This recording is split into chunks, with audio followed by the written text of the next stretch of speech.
여러분 반갑습니다. 벌써 2020년 한 해가 시작된 지 한 달이 지나가고 있습니다. 올 한 해 하나님의 은혜와 평안이 여러분의 가정에 충만하시기를 바랍니다. 강의에 앞서 말씀을 찾아보겠습니다. 로마서 2장 21절 말씀입니다.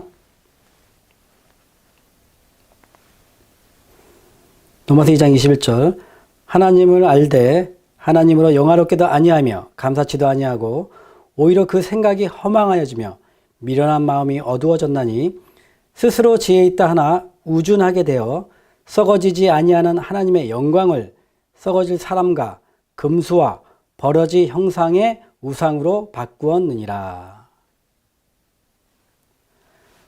로마서 2장에서 하나님의 영광을 썩어질 사람과 금수의 형상으로 바꾸는 것은 진리를 거짓으로 바꾸게 되고 결국은 하나님보다 피조물을 더 경배하는 우상 숭배의 죄를 범할 수 있다고 교훈하고 있습니다. 대부분의 사람들은 이런 생각을 하는 경향이 있습니다. 나는 하나님을 믿고 사랑하기 때문에 혹시 잘못 믿고 있더라도 환난이나 핍박이 오면 올바른 믿음을 선택할 수 있다. 여러분은 어떻게 생각하십니까? 성경은 이에 대해 어떻게 말씀하십니까? 성경은 그렇게 되기는 어렵다고 가르치십니다. 그런 사람들에게는 성령께서 그들이 돌이킬 수 있게 감동을 주고 진리의 길로 계속 인도하고자 애쓰셨으나 그들은 거절하고 또 거절했기 때문에 결국은 양심의 화인을 맞아서 마음이 딱딱하게 굳어졌기 때문에 그렇습니다. 멜기세덱 1편과 2편을 들었던 많은 분들이 멜기세덱을 사람으로 가르치는 오류에서 돌아섰지만 몇 가지 의문점들을 갖고 계신데 그 의문을 갖고 계신 분들의 그 질문을 간단하게 요약해 보면 멜기세덱이 사람이면 어떻고 하나님이면 어떤가? 그것이 왜 문제가 되고 구원과 관계가 됩니까? 라는 질문입니다. 여러분은 어떻게 생각하십니까? 여러분 디모데후서 3장에 항상 배우나 마침내 진리의 지식에 이를 수가 없느니라 라는 말씀이 있습니다. 성경에 대해서 항상 배우는데 왜 그 사람들이 진리에 이를 수가 없다고 하십니까?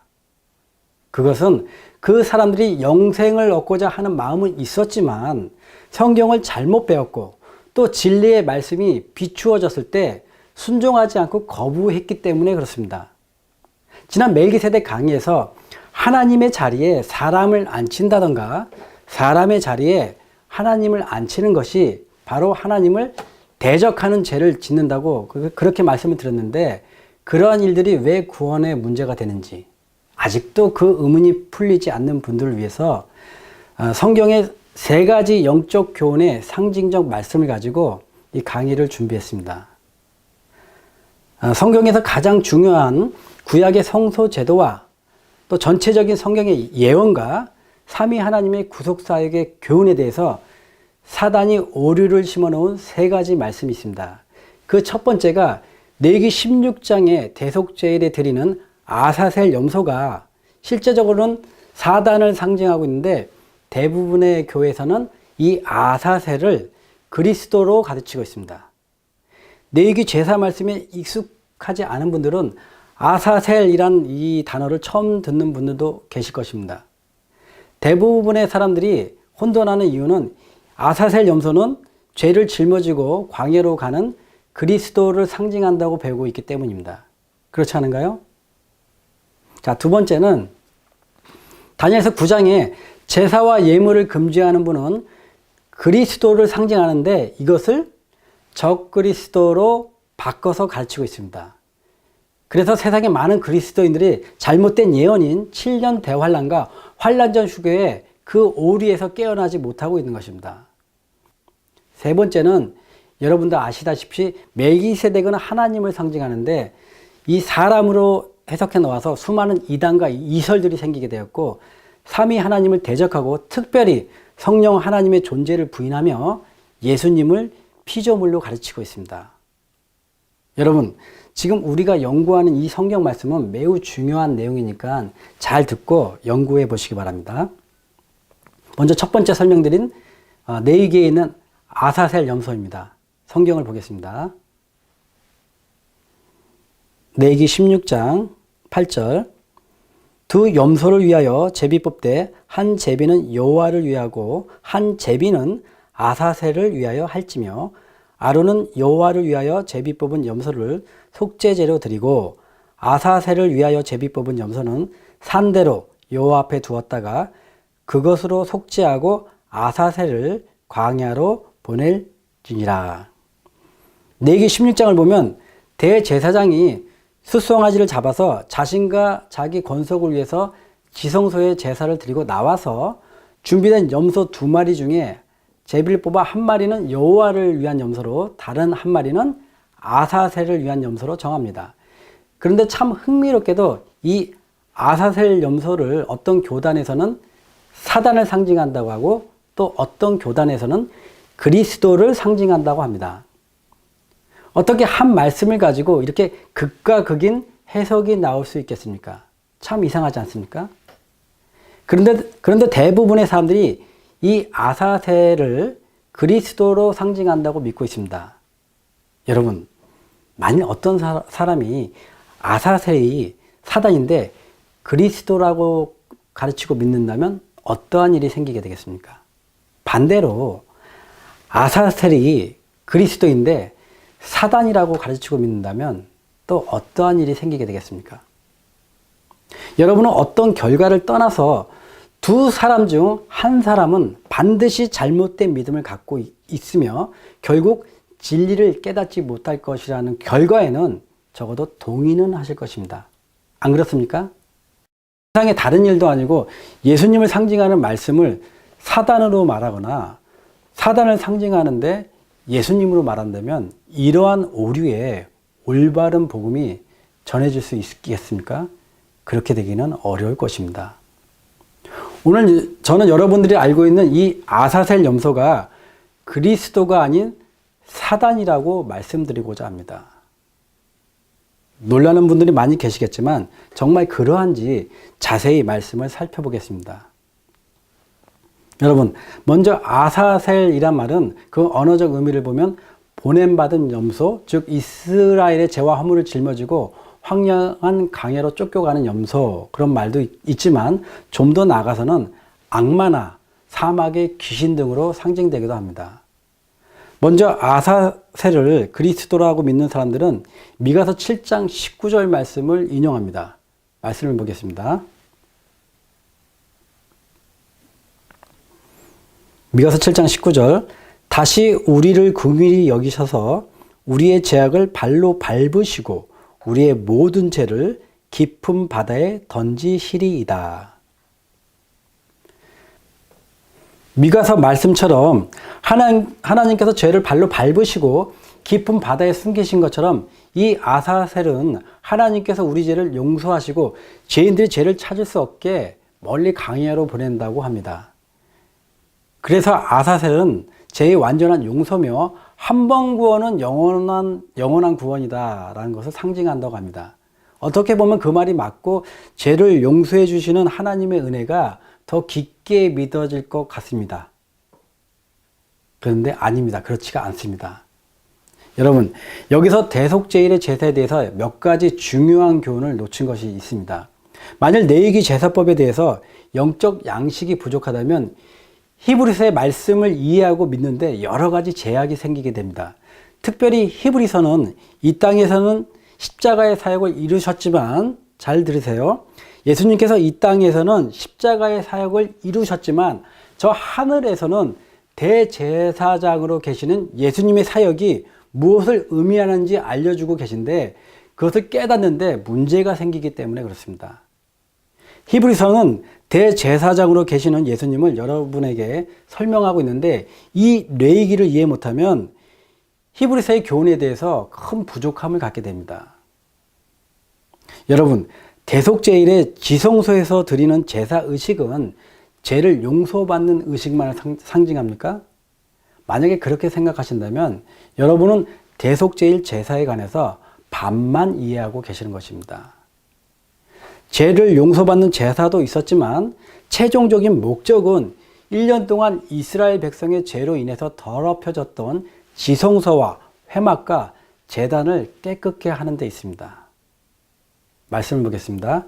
레위기 16장 33절 말씀입니다. 지성소를 속죄하며 회막과 제단을 속죄하고 또 제사장들과 백성의 회중을 위하여 속죄할지니. 이런 비슷한 말씀이 어디 있습니까? 히브리서 9장 23절. 그러므로 하늘에 있는 것들의 모형은 이런 것들로서 정결케 할 필요가 있었으나 하늘에 있는 그것들은 이런 것들보다 더 좋은 제물로 할지니라. 다시 말씀드려서 대속제일은 죄인들이 1년 동안 자신들의 드린 속죄 제사가 진정으로 죄를 회개가 되었는지 하나님께서 죄인들의 마음을 감찰하시고 그들의 죄로 인해서 더럽혀진 성소를 깨끗게 하는 날입니다. 그래서 이스라엘 백성은 이 대속제일을 하나님께서 죄를 심판하시는 심판의 날로 생각했으며 지난 1년간의 자신들의 죄를 진심으로 회개하고 돌이켰는지 스스로 괴롭게 돌아보는 시간을 갖게 된 것입니다. 대제사장은 이스라엘 백성의 속죄제 염소를 잡아서 그 피를 가지고 지성소에 들어가서 희은자 동편과 그 앞에 7번씩 뿌리고 수송아지와 염소의 피로 성소를 정결케 하는 의식을 행했습니다. 그 다음에 대제사장이 중요한 한 가지 일이 남아있는데 그것이 바로 아사셀 염소를 광야로 내보내는 의식입니다. 그런데 말씀을 자세히 보시면 아사셀 염소는 죄를 용서하고 도말하는 속죄 사역 중에서 죄의 책임을 지어 심판하는 과정임을 우리는 알 수가 있습니다. 말씀을 보겠습니다. 베드로후서 2장 4절. 하나님이 범죄한 천사들을 용서치 아니하시고 지옥에 던져 어두운 구덩이에 두어 심판 때까지 지키게 하셨으며. 예수님께서 죄인들을 위해 대속해 주셔야 할 십자가의 사역이 계셨듯이 사단과 그 범죄한 마귀들이 심판을 받고 책임져야 할 죄의 심판이 있습니다. 예를 들어서 어떤 사람이 도둑질을 하는 일을 가르치고 시켰다면 도둑질을 한 사람도 책임이 있지만 도둑질을 가르친 그 사람도 분명히 책임이 있는 것입니다. 세상 법에서는 이를 교사죄라고 하는데 우리나라 형법을 보면은 타인을 교사하여 죄를 범하게 한 사람은 죄를 범한 사람과 동일한 형벌을 처한다고 법률로 정해져 있습니다. 즉 도둑질을 시킨 사람과 도둑질을 한 사람은 같은 형벌에 처한다 이렇게 되어 있는 것입니다. 이것처럼 사람들이 지은 죄에 대하여 사탄은 분명한 책임이 있고 인류가 지은 모든 죄의 책임이 사탄에게 있음을 온 우주와 세상이 알아야 합니다. 예수님께서는 이러한 일들에 대해 사단이 하늘로서 번개같이 떨어지는 것을 보았다라고 말씀하셨습니다. 그래서 모든 죄의 근원과 그 지은 죄악들의 책임을 사탄에게 있음을 깨닫게 하는 일이 바로 이 대속죄일의 의식입니다. 그리고 사단을 상징하는 아사셀 염소에게 모든 죄를 전가하고 광야로 보내게 되는데 이러한 의식은 대속죄일임에도 불구하고 즉 죄를 회개하지 않고 용서받지 못한 사람들에게는 반드시 심판이 있음을 상징합니다. 예수님께서는 선한 일을 행한 자는 생명의 부활로 악한 일을 행한 자는 심판의 부활로 나온다고 하신 두 종류의 부활이 바로 대속죄일의 제사를 통해서 지성소의 피는 속죄의 생명의 부활로 그리고 아사셀의 버려짐은 심판의 부활을 상징하고 있는 것입니다. 여러분이 내기 제사법을 읽으시면서 가장 혼돈하고 있는 사실이 있는데 일반적으로 죄인이 드리는 속죄 제사와 대속죄일의 제사는 그 방법과 목적이 다름을 아셔야 합니다. 일반적인 속죄 제사는 이스라엘 회중이 범죄하면 장로들이 직접 그 희생제물을 죽이고 그 피를 제사장이 성소에 있는 휘장에 7번 뿌리게 됩니다. 이 속죄 제사의 목적은 죄를 용서받기 위한 제사 의식입니다.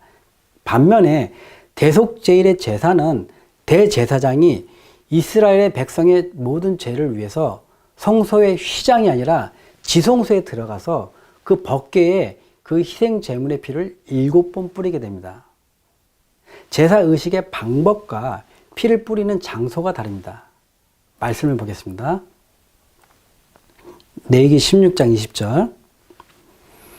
그 지성소와 해막과 단을 위하여 속죄하기를 마친 후에 산 염소를 들이되 아론은 두 손으로 산 염소의 머리에 안수하여 이스라엘 자손의 모든 불의와 그 범한 모든 죄를 고하고 그 죄를 염소의 머리에 두어 미리 정한 사람에게 맡겨 광야로 보낼지니. 지성소와 성소의 정결 의식이 끝난 후 대제사장은 중보자의 신분으로 성소에서 나와서 이스라엘 백성의 모든 죄와 허물을 이제 짊어지게 됩니다. 대제사장은 성막문에서 아사셀 염소의 머리 위에 손을 얹고 이스라엘 자손의 모든 불의와 그 범한 모든 죄를 고백하고 그 죄를 아사셀 염소의 머리를 옮긴 후 염소는 광야로 내쫓기게 됩니다. 이러한 의식을 통해 이스라엘 모든 죄는 이스라엘 백성으로부터 영원히 분리되었고 광야로 옮겨졌으며 사단은 죄의 창시자이고 거짓의 아비로서 하나님의 공의로 마지막 형벌을 받게 될 것을 이 의식을 통해서 보여주고 있는 것입니다. 여호와의 염소는 죄를 용서하고 정결케 하는 의식이며 아사셀 염소는 죄의 시작이 누구였으며 죄의 책임이 누구에게 있는지 알려주는 공의의 형벌의 의식입니다. 우리는 이와 같이 사단이 죄의 책임을 받고 결박을 당해서 광야로 내쫓긴다는 말씀이 계시록 말씀에 있다는 것을 확인할 수 있습니다. 요한계시록 20장 2절 말씀입니다. 요한계시록 20장 2절. 용을 잡으니 곧 옛 뱀이요 마귀요 사단이라 잡아 1000년 동안 결박하여 무저경에 던져 잠그고 그 위에 임봉하여 1000년이 차도록 다시는 만국을 미혹하지 못하게 하였다가 그 후에는 반드시 잠깐 노이리라. 히브리서에 기록된 하늘 성소의 속죄 사업이 완성이 되면 천사들과 구원받은 성도들 앞에서 하나님의 백성의 죄는 사단이 책임이라는 것을 재판장이신 하나님께서 선고하실 것입니다. 여러분, 또 한 가지 살펴볼 것은 이 아사셀 염소를 끌고 가는 정한 자, 즉 의롭다함을 받은 자입니다. 여러분, 우리가 상식적으로 생각해도 만일 아사셀이 그리스도시라면 죄를 짊어진 이 그리스도를 광야로 데리고 가서 쫓아버리는 이 상징적 의식을 치를 의로운 사람이 있겠습니까? 누가 그런 의식을 치를 수가 있겠습니까? 이스라엘의 모든 불의와 죄가 옮겨진 염소를 누구에게 보냈다고 되어 있습니까? 말씀을 보겠습니다. 레위기 16장입니다. 레위기 16장 26절. 염소를 아사셀에게 보낸 자는 옷을 빨고 물로 몸을 씻은 후에 진에 들어오며. 네, 말씀을 보셨듯이 여호와께 보낸 것이 아니라 아사셀에게 보냈다고 되어 있습니다. 두 염소 중 한 마리는 여호와를 위하여, 나머지 한 마리는 아사셀에게라는 교훈이 이제 조금씩은 이해가 되십니까? 자, 여기서 우리가 세 번째 문제가 발생이 됩니다. 만일 아사셀이 그리스도시라면 하나님께서는 예수님의 또 다른 이름인 이 아사셀이라는 이름을 우리에게 주시게 되는 것입니다. 하나님께서 우리에게 주신 그리스도의 이름은 세상 죄를 지고 가는 하나님의 어린 양입니다. 하나님께서는 우리에게 예수님을 어린 양 이외에 다른 희생 제물로 언급하지 않으셨습니다. 마태복음 25장 32절 말씀에도 모든 민족을 앞에 모으고 예수님께서 어떻게 분별하시겠다고 하셨습니까? 한 무리의 양은 오른편에, 한 무리의 염소는 왼편에 두신다고 하셨습니다. 아사셀 염소가 사단을 상징한다는 것이 조금 더 명확해지지 않습니까? 그러므로 아사셀은 예수님의 이름이 아닙니다. 자, 아사셀 염소가 죄를 용서하는 의식이 될 수 없는 가장 결정적인 이유는, 잘 들으십시오. 이 아사셀 염소가 죄를 용서하는 의식이 될 수 없는 가장 결정적인 이유는 아사셀 염소에게는 피 흘리는 의식이 없습니다. 말씀을 살펴보겠습니다. 레위기 17장 말씀입니다. 레위기 17장 11절. 육체의 생명은 피에 있습니다. 내가 이 피를 너희에게 주어 단에 뿌려 너희의 생명을 위하여 속하게 하였나니 생명이 피에 있으므로 피가 죄를 속하느니라. 히브리서 9장 22절. 율법을 쫓아 거의 모든 물건이 피로써 정결케 되나니 피 흘림이 없은즉 사함이 없느니라. 여러분이 지금까지 이해를 못했다 하시더라도 피 흘림이 없는 제사는 죄에 대한 용서함이 없다는 것에는 동의하실 것입니다. 그것은 가인이 드린 제사를 통해서 우리는 더 자세히 알 수가 있습니다. 아담과 아벨과 아브라함과 모세가 드린 제사에는 피를 통한 제사 의식이 있었고 이것은 예수님의 십자가의 피를 상징합니다. 그러나 아사셀에게 보내진 염소에게는 죄를 안수하는 의식만 있었지 피를 흘려 죽이는 의식이 없었습니다. 레위기 제사법을 보시면 죄를 안수받은 동물들은 반드시 죽여서 피 흘리는 의식이 있었습니다. 말씀을 보겠습니다. 히브리서 9장 12절. 염소와 송아지의 피로 아니하고 오직 자기 피로 영원한 속죄를 이루사 단번에 성소에 들어가셨느니라. 히브리에서 말씀하신 염소의 피는 대속죄일 날 드려진 여호와를 위한 염소의 피를 말씀하시는 것이지 피 흘리는 의식 없이 광야로 쫓겨난 아사셀이 속죄에 포함되지 않았다고 말씀하고 계십니다. 여호와께 드려진 염소의 피는 성소에 들어갔고 이는 예수님의 피를 상징한다고 히브리서는 자세히 설명하고 있습니다. 그래서 아사셀은 죄를 용서하는 예수님의 피를 상징한다고 할 수 없는 것입니다. 여러분, 지금까지 여러 증거의 말씀으로 이 아사셀은 예수님을 상징하는 것이 아니라 하나님께서 반드시 사단을 심판할 것이라는 상징이라는 것을 살펴봤습니다. 많은 분들이 이 강의를 들으시면서 놀라기도 하겠지만 반면에 아사셀 염소를 사단으로 믿던 아니면 그리스도로 믿던 그것이 구원과 무슨 관계가 있겠는가라고 의문을 가지신 분도 계실 것입니다. 그런데 그리스도와 사단을 상징하는 말씀이 서로 바뀌고 변개가 되었는데 이것이 구원과 무슨 관계가 있는가라고 문제가 있음을 깨닫지 못하고 도리어 질문을 한다면 어쩌면 그 사람의 그 신앙 자체가 문제가 있다는 것이 아닐까요? 여러분은 어떻게 생각하십니까? 자, 그래서 이번에는 이 아사셀이 사단인데 그리스도로 변개되었을 때 어떤 문제가 생겼는지 말씀드리겠습니다. 이 성경의 진리에 큰 문제가 생기는데 하늘에서 시작된 죄가 오해가 돼서 죄에 대한 책임이 하나님께로 돌려지고 이 땅에 아기들이 태어날 때 죄를 짓든 안 짓든 간에 그 아기들은 죄인이라고 믿게 되는 것입니다. 더 나아가서는 하나님께서 죄를 창조하셨고 죄의 책임이 하나님께 있다는 참남된 말을 하게 되는 사람들이 생기게 되는 것입니다.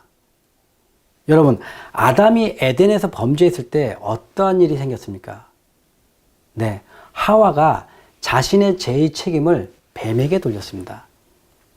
그러면 아담은 어떻게 했습니까? 말씀을 보겠습니다.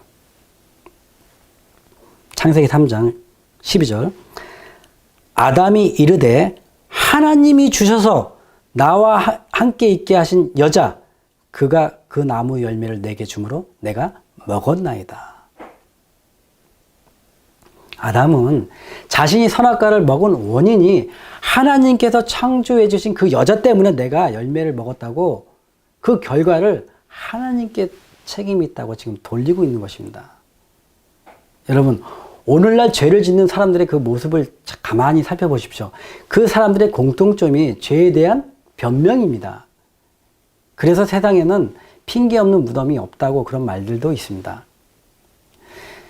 오늘날 사단은 자신이 하나님을 대적하고 범죄한 것은 결국 하나님 때문이라고 죄의 책임을 하나님께 돌리고 있는 것입니다.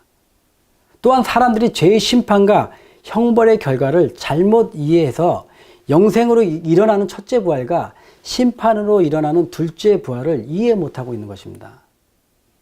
그래서 마지막 결론으로 아사셀을 그리스도로 잘못 믿게 된다면 결국에는 죄의 책임과 용서와 심판에 대한 말씀에 오류가 있게 되는 것입니다. 다음은 두 번째, 정말 많은 한국 교단에서 오해하고 왜곡되게 가르치고 있는 다니엘서 9장 27절에 제사와 예물을 금지하는 분에 대한 말씀입니다. 말씀을 보겠습니다. 다니엘서 9장 27절.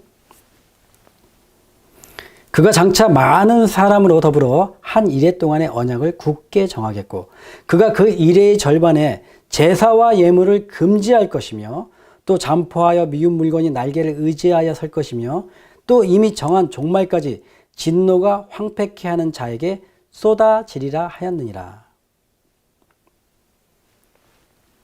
참 많은 교단에서 제사와 예물을 금지하는 분을 7년 환란 기간 동안에 나타날 적 그리스도라고 가르치고 있습니다. 특별히 7년 환란을 가르치시며 환란 전 휴거가 있을 것이라고 믿는 교단에서는 매우 절대적입니다.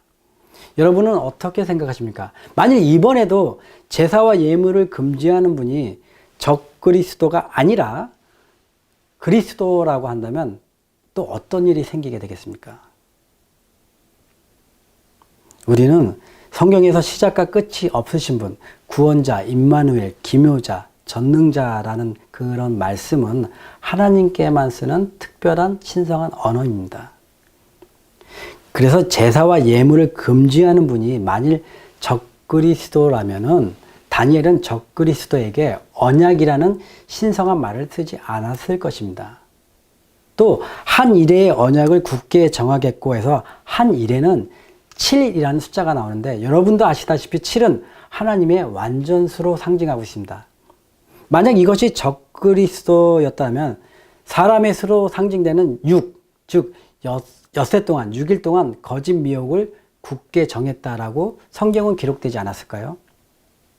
그런데 무엇보다도 제사와 예물을 금지한다는 말씀의 의미를 우리가 살펴본다면 그분이 그리스도를 상징한다는 것을 어렵지 않게 알 수가 있습니다. 다니엘서 9장 전체를 보면 기름 부은 자, 곧 메시아께서 나타나시고 그분께서 언제 돌아가실 것인지 메시아에 대한 예언과 사명이 기록되어 있는 장입니다. 하나님께서는 비록 죄를 용서하시는 제사법을 이스라엘에게 주셨지만 이것은 모형이고 그림자이기 때문에 매우 불완전한 제사였습니다. 하나님께서 제사법을 주신 목적은 장차 제사법을 통해서 하나님께서 죄인들을 어떻게 용서하시고 죄인을 어떻게 사랑하시고 어떻게 구원하실 것인가를 사람들에게 깨닫게 하여 주시려고 그 제사법을 주신 것입니다. 그래서 하나님께서는 외식적으로 경건하고 아름답게 보이는 제사가 아니라 진실한 마음에서 하나님께 드려지는 순종의 제사를 원하셨습니다. 말씀을 보겠습니다. 호사 6장 6절. 나는 인애를 원하고 제사를 원하지 아니하며 번제보다 하나님 아는 것을 원하노라. 마태복음 7장 7절. 나는 자비를 원하고 제사를 원하지 아니하노라 하신 뜻을 너희가 알았더라면 무죄한 자를 정죄하지 아니하였으리라. AD 30년 예수님께서 십자가의 유월절 희생양이 되셔서 아담이 범죄한 이후 예수님의 피를 상징하여 드려온 모든 제사와 예물을 금지하게 만드는 사건이 일어났습니다. 예수님께서 세상 모든 사람의 죄를 위하여 십자가에서 피를 흘리심으로써 그동안 언약으로 주셨던 다니엘서의 한 일의 언약의 예언을 정확하게 성취시키셨던 것입니다. 이 얼마나 놀라운 예언이면서 얼마나 큰 하나님의 사랑입니까? 오랜 세월 동안 유대인들은 흠없는 어린 양을 성소에서 제사드리면서 장차 오실 메시아에 대한 소망을 믿었으며 양의 죽음을 통해서 죄의 용서를 믿음으로 받아왔습니다.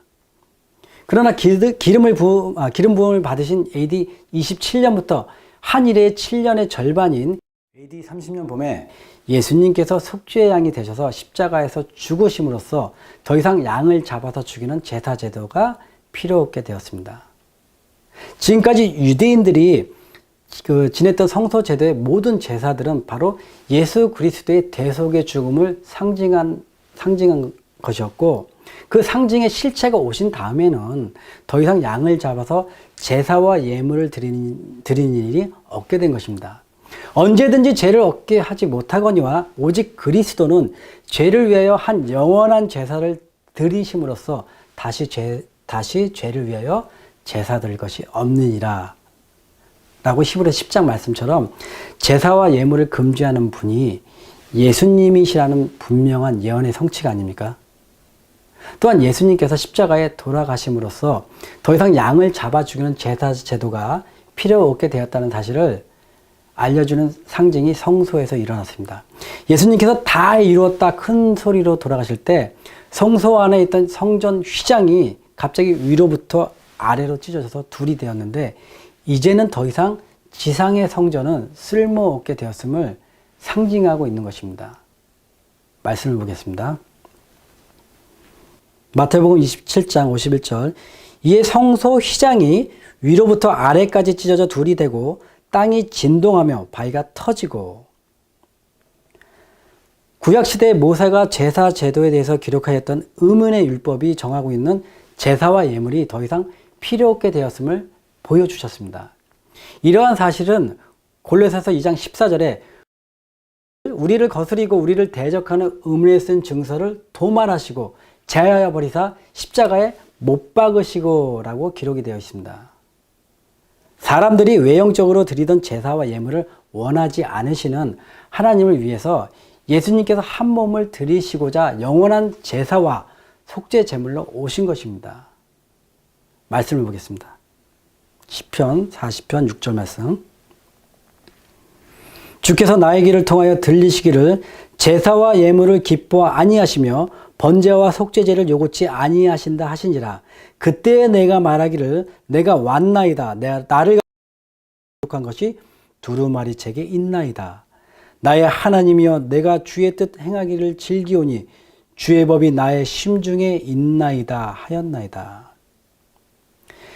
시편에 말씀하신 주님께서 구약 성경에 기록되신 주님께서 사람들이 드리던 불완전한 제사와 예물을 완전케 하기 위해서 두루마리 책에 기록한 대로 오시고 하나님의 뜻을 이루셨습니다. 그래서 십자가에서 다 이루었다라고 큰 소리로 외치신 것입니다. 예수님의 십자가는 거룩한 속죄 제사이고 영원한 속죄 제사이고 사람들이 드리는 제사와 예물을 금지하겠다는 하나님의 기록된 말씀입니다. 히브리서 10장에 그러므로 세상에 임하실 때 가라사대 하나님이 제사와 예물을 원치 아니하시고 오직 나를 위하여 한 몸을 예비하셨도다. 전체로 번제함과 속죄제는 기뻐하지 아니하시나니 이에 내가 말하기를 하나님이여 보시옵소서 두루마리 책에 나를 가리켜 기록한 것 같이 하나님의 뜻을 행하러 왔나이다 하시니라. 여러분, 제사와 예물을 금지하는 분이 예수님이시라고 성경 여기저기에 말씀으로 기록이 되어 있습니다. 왜 이렇게 많은 곳에 말씀을 여러 번 기록하셨습니까? 그것은 그만큼 중요하고 또한 거짓말에 속지 말고 깨달으라고 여러 곳에서 반복해서 기록해 놓으신 것입니다. 아직도 여러분들은 적그리스도가 7년 환난에 나타나서 제사와 예물을 금지한다고 그렇게 믿고 계십니까? 세상에 이처럼 기막힌 성경의 오류가 또 어디 있겠습니까? 제사와 예물을 금지하신다는 주님의 그 상징하는 말씀에 그 자리에 적그리스도가 앉아 있으니 성경에 얼마나 오류가 많겠으며 진리가 땅에 떨어지지 않겠습니까? 이렇게 다니엘서 9장의 그리스도를 적그리스도로 변개하여 놨을 때 또 어떠한 문제가 생기게 되겠습니까? 이것은 여러분들도 너무 잘 알듯이 성경의 전체적인 핵심 중에 하나인 성경의 예언이 잘못되었습니다. 그래서 잘못된 예언이 7년 환란이 나오고 잘못된 휴거인 환란 전 휴거가 나오고 잘못된 구원인 한 번 구원은 영원한 구원이라는 그런 말들이 나오게 되는 것입니다. 오늘날 7년 환란을 가르치는 교단에서 환란 전 휴거는 매우 중요한 교리인데 현재 여러분들 보시다시피 세상에 기근과 질병과 처체, 재난과 이런 징조를 통해서 7년 환란 교리가 자신들이 배우는 것과는 다른다는 것을 경험적으로 사람들이 체험하고 있습니다.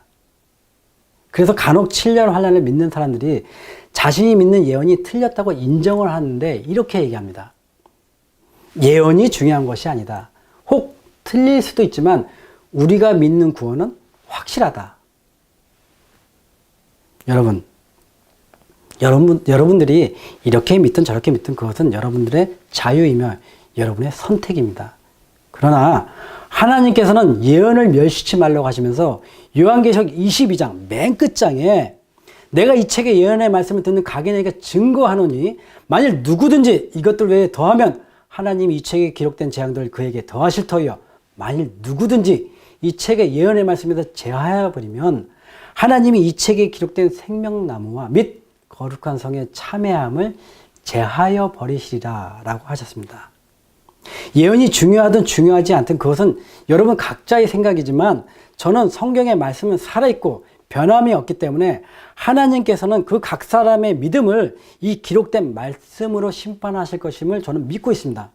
성경이 잘못된 예언을 통해서 다른 복음, 다른 예수, 다른 영이 전파될 것을 성경은 이미 증거하고 미혹당하지 말라고 우리에게 계속해서 경고하고 계심을 잘 생각하셔야 할 것입니다. 그래서 다니엘서 9장 제사와 예물을 금지하시는 분이 적그리스도로 변개해 놓음으로써 오늘날 특별히 중요한 성경의 예언이 잘못 전해지고 있는 것입니다.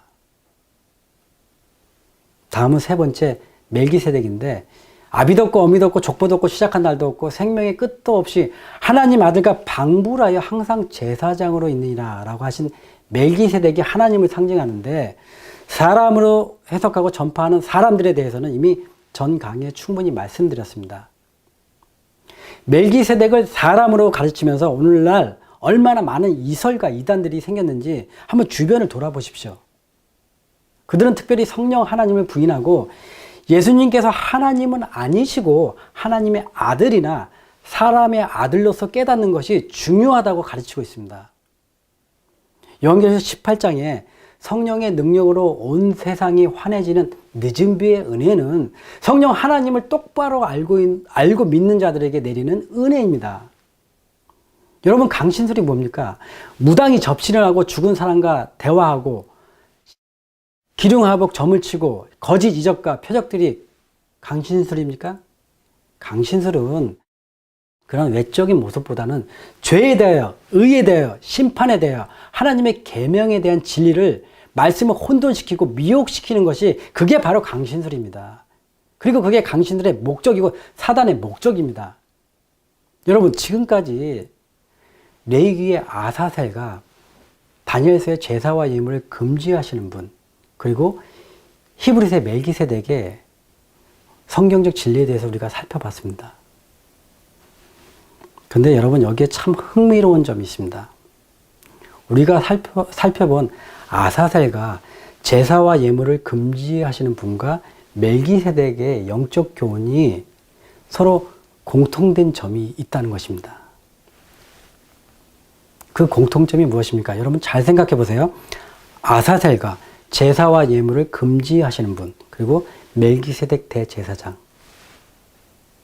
네, 모두 이 상징, 세 가지 상징은 모두 대속제일의 제사의식과 관련된 공통점이 있습니다. 아사셀은 대속제일 의식에 사용되어진 염소이고 제사와 예물을 금지하시는 제사도 대속제일날 율법이고 멜기세덱도 대속제일의 대제사장과 관련되어 있는 것입니다. 여러분 히브리서 기자가 우리에게 가장 중요하게 알려주고 싶은 내용이 무엇인지 아십니까? 그것은 바로 대제사장이신 예수님의 직분과 사역에 대해서 우리에게 알려주고 있는 것입니다. 말씀을 보겠습니다. 히브리서 3장 1절 그러므로 함께 하늘의 부르심을 입은 거룩한 형제들아 우리의 믿는 도리의 사도시며 대제사장이신 예수를 깊이 생각하라. 히브리서 8장 1절 이제 하는 말에 중요한 것은 잘 들으십시오. 이제 하는 말에 중요한 것은 이러한 대제사장이 우리에게 있는 것이라. 그가 하늘에서 우염의 보좌 우편에 앉으셨으니. 자, 여러분 지금 읽은 말씀처럼 히브리서는 예수님의 대제사장에 대해서 설명을 해 주시는데 이 아사셀과 제사와 예물을 금지하시는 분과 멜기세덱에 대해서 잘못 배우게 된다면 하나님의 구속사역에 대해서 사람들의 믿음을 결국 혼돈시키는데 이러한 결과가 어떻게 되겠습니까? 항상 배우나 진리를 깨닫지 못하게 되는 것입니다. 그래서 사단은 특별히 이 대속죄일과 관련된 영적 교훈들에 대해서 모두 왜곡시키고 이설로 변질시켜 놓은 것입니다.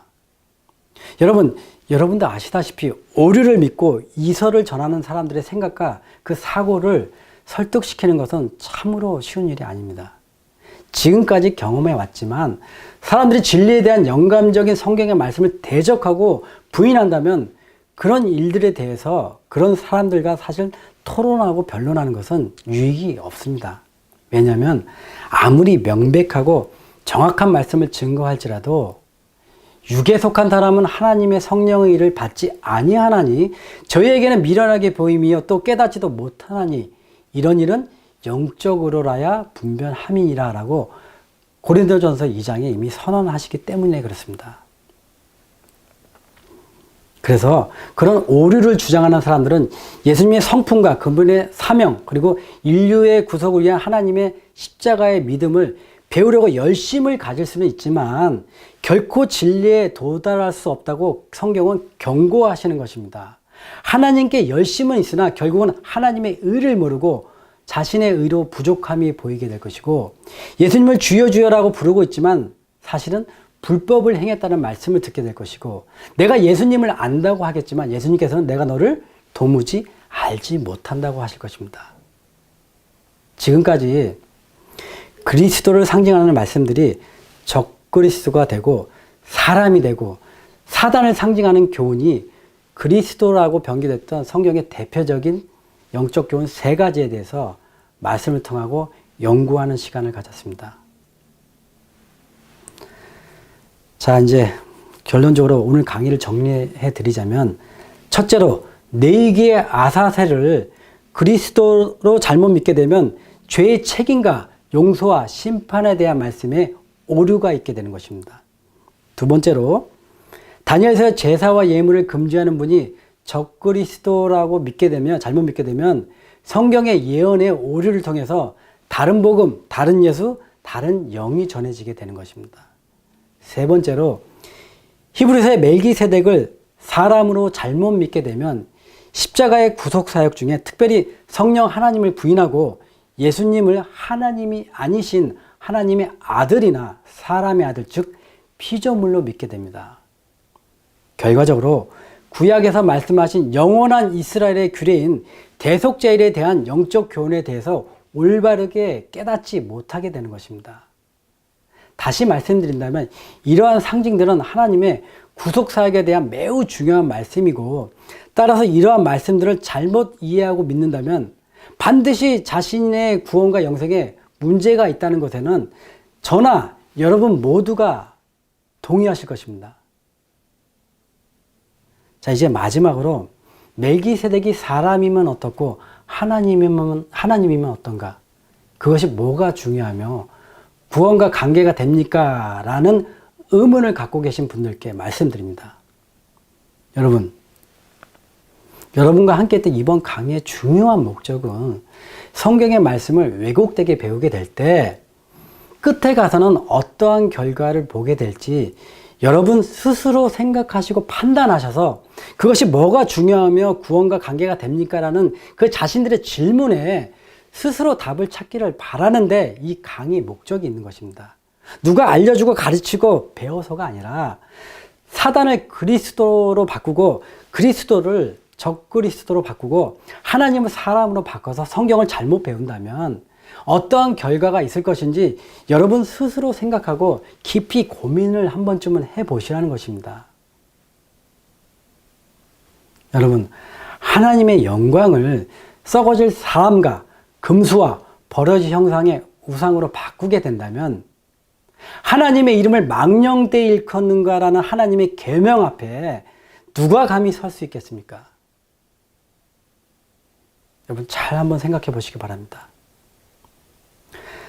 하나님의 인도와 은혜가 함께 하셔서 올바른 믿음의 분별이 충만한 2020년 한 해가 되시기를 주님의 이름으로 간구드립니다.